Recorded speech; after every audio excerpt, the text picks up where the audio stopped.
Hey everybody, this is a quick video in case you have a Behringer Pro VS Mini synthesizer and you need to do a hard reset to the factory default settings on it.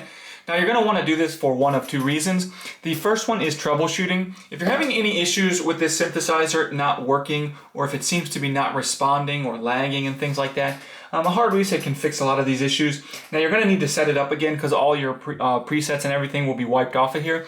And that's the second reason you might want to do this. If you're just trying to get a fresh start with this, like it's just coming out of the box, we can just go ahead and wipe everything off of it. It's really quite an easy thing to do. So with it turned on, we are just going to hit the function button, and this is going to light up and we'll get the little function menu on here on the little screen.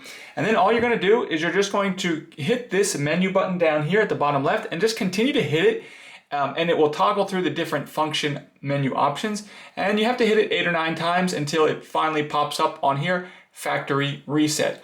And then the last thing you need to do once factory reset is on here is you need to confirm it, and you just confirm it by hitting the plus button here.